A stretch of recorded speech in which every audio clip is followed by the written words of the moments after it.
सरकार में कैबिनेट मंत्री जयवीर सिंह हमारे साथ मौजूद हैं। मंत्री जी, प्रधानमंत्री नरेंद्र मोदी ने एक इतिहास जो है वो रच दिया है। लंबे समय तक जो है वो दूसरे नंबर पर जो है उनका नाम सामने आया है।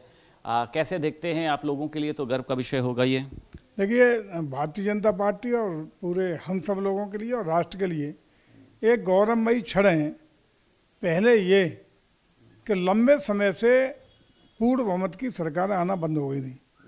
केंद्र में त्रिशंकु सरकार बन रही थी, लेकिन 2014 में आदरणीय मोदी जी के नेतृत्व में पूर्ण बहुमत की सरकार भारतीय जनता पार्टी के नेतृत्व में देश में बनी, जिस सरकार ने लगातार तीसरी बार विजय हासिल करके एक नया कीर्तिमान बना करके आदरणीय मोदी जी का एक ऐतिहासिक कार्यकाल होगा कि लगातार तीसरी बार देश के प्रधानमंत्री नेहरू जी के बाद बनने का सपना साकार हुआ। इसके लिए मोदी जी को व्यक्तिगत रूप से पूरे देश की ओर से बधाइयाँ, शुभकामनाएं।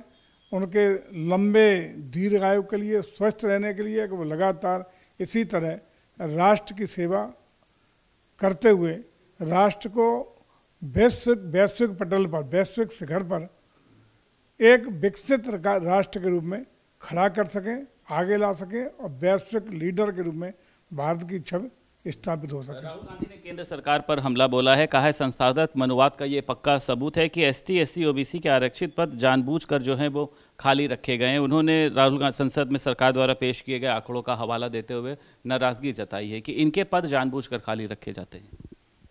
देखिए, मैं समझता हूँ कि भारत सरकार की बात करें, राज्य की बात करें, निरंतरता से भर्ती की प्रक्रिया संवैधानिक व्यवस्थाओं के तहत आरक्षण की जो वर्तमान लागू व्यवस्थाएं हैं उनको लागू करते हुए, उनको प्रभावी तरीके से उनका परिपालन करते हुए सारी भर्तियां करने का काम हमारी दोनों सरकारें, डबल इंजन की सरकार करने का काम कर रही है। और ये ऊल जलूल, बेसहीन, तथ्यहीन, भ्रामक बातें प्रस्तुत करके देश को गुमराह करने का काम राहुल जी करते रहते हैं। चाहे वो भारत निर्वाचन आयोग पर आक्षेप लगाने की बात हो, कल भारत निर्वाचन आयोग ने 4 सवाल जिस तरीके से विपक्ष से पूछे हैं उसका कोई जवाब है इन पे? इलेक्शन कमीशन को छोड़ेंगे नहीं। कर्नाटक में 2024 में भी एक सीट पर जो है वो वोटों की चोरी हुई थी। ये लोग चुनाव चोरी करते हैं। कल तो सारी स्थितियां साफ हो गई। भारत निर्वाचन आयोग ने साफ 4 सवाल इनसे किए हैं।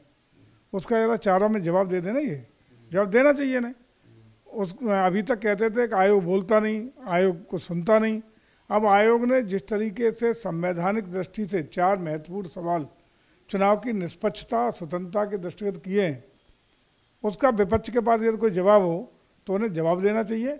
और अन्यथा इस तरह के आक्षेप और इस तरह के आरोप भारत निर्वाचन आयोग पर या सरकार पर लगाने का काम बंद कर देना चाहिए। आपके राज्य मंत्री हैं प्रतिभा शुक्ला कानपुर में धरने पर बैठी। अखिलेश यादव ने इस पर हमला किया कि सरकार से अपने मंत्री ही नहीं संभल रहे हैं, मंत्रियों की सुनी नहीं जा रही, अधिकारी हावी हैं।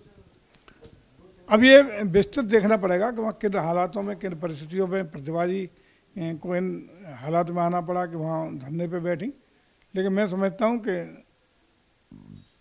इस तरह की घटना नहीं होनी चाहिए, लेकिन हुई है तो उनके क्या कारण थे, क्या परिस्थितियाँ थी, इस पर निश्चित रूप से संज्ञान माननीय मुख्यमंत्री जी जरूर लेंगे कि क्या है, किन हालातों में क्या हुआ है, किस तरह वहाँ उन्हें धरने पे बैठने की स्थिति आई।